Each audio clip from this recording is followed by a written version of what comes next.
Et que représente le foyer pour toi? Alors moi, le foyer, c'est l'endroit où on se ressource. C'est pour ça que j'ai besoin d'avoir mon chez-moi. Je l'ai appris il n'y a pas très longtemps, mais oui, c'est quelque chose. Enfin, si, je l'ai appris quand on voyage et qu'on sort de sa zone de confort. On parlait de zone de confort tout à l'heure. Quand on part à 60 000 km, il n'y a plus aucun repère. Donc voilà. Et, euh, et pour moi, le foyer, c'est ça, c'est la maison. C'est faire en sorte que tout le monde s'y sente bien, tout le monde y trouve son. Un jour, mon fils m'a dit, maman, euh, c'est mon cocon. Mais je lui ai dit, c'est le plus, voilà, c'est la plus belle chose que tu m'aies dit et c'est vraiment ce que j'avais envie de faire, c'est que quand tu viens chez moi, tu te sentes bien. Bon, en fait, c'est ça. Voilà, moi le foyer, c'est ça, c'est que mes enfants s'y sentent bien, que mes amis s'y sentent bien, que moi, quand j'y suis, je me dis, ah, je suis bien. Voilà. Parce qu'aujourd'hui, le foyer, moi j'avais un foyer quand on était à 4, qui était le foyer familial. Euh, Après, on m'a dit, on peut être un foyer aussi familial à 3. C'est vrai. J'avais pas forcément pris ça comme ça, mais oui, on peut être un foyer à 3, comme on peut être un foyer recomposé aussi. Euh, donc voilà, pour moi, le foyer, c'est ça, c'est l'endroit où on se ressource, l'endroit où on peut tout se dire, l'endroit où on peut pleurer, on peut rigoler. Euh, voilà, mais c'est vrai, pour moi, c'est quelque chose qui est vraiment important. Je sais qu'il y a des gens qui ont cette capacité à bouger, à changer, à tout, enfin, voilà, à ne pas s'ancrer dans un lieu. Moi, non, j'ai besoin de ça pour être bien. Ouais. Donc voilà, le foyer, pour moi, c'est ça. Et pour toi, qu'est-ce que devenir une mère? Alors, devenir une mère, alors nous, on a la chance d'avoir toutes les étapes, aussi bien physique, psychologique, hormonale. Euh, On le devient avec. Enfin, moi, en tout cas, je le suis devenue avec le temps. Parce que je dis que j'évolue avec mes enfants. Eux m'ont apporté beaucoup.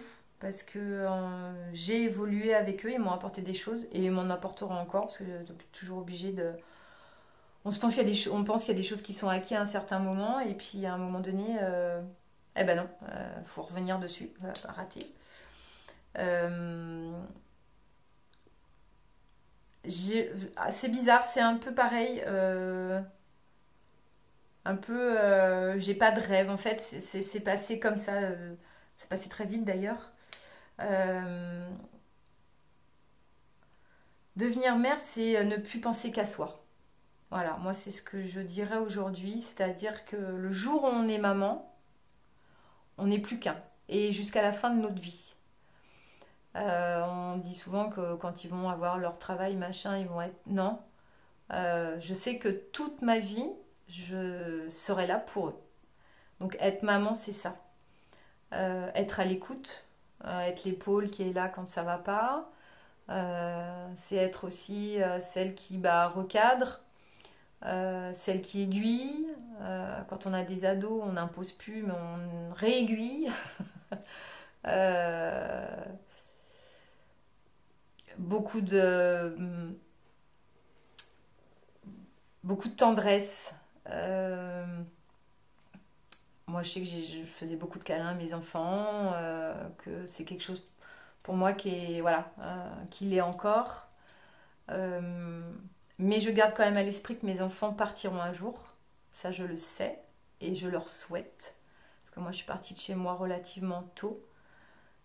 Et je serais très fière qu'ils arrivent à.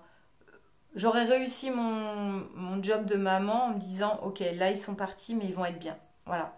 Ils sont bien et voilà, être maman ou papa, hein, les deux, c'est un travail à temps plein qui peut être aussi bien tout autant ingrat des fois que hyper satisfaisant de l'autre fois. C'est comme tout, c'est un équilibre en fait. Euh, on les a pas, ils nous manquent, ils sont là, ils nous agacent. Et qu'est-ce que tu souhaiterais que tes enfants retiennent de toi? Je pense que ce qu'ils vont retenir de moi, c'est la disponibilité, parce qu'on me le dit très souvent. Je suis disponible pour mes enfants. Alors c'est de la disponibilité physique, mais c'est l'écoute. Voilà. C'est vrai que je suis à l'écoute. je suis à l'écoute de mes enfants.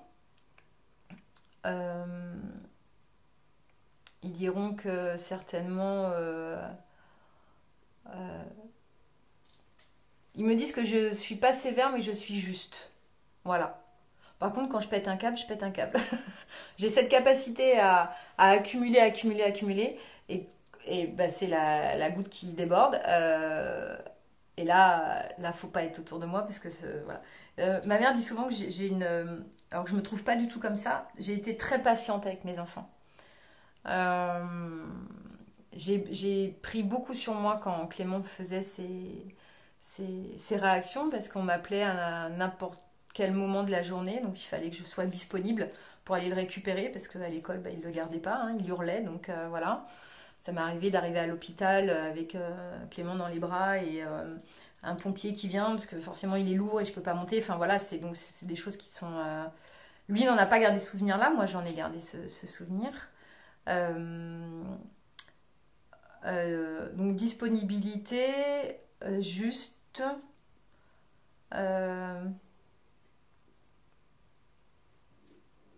et sensible, parce qu'il se moque de moi des fois.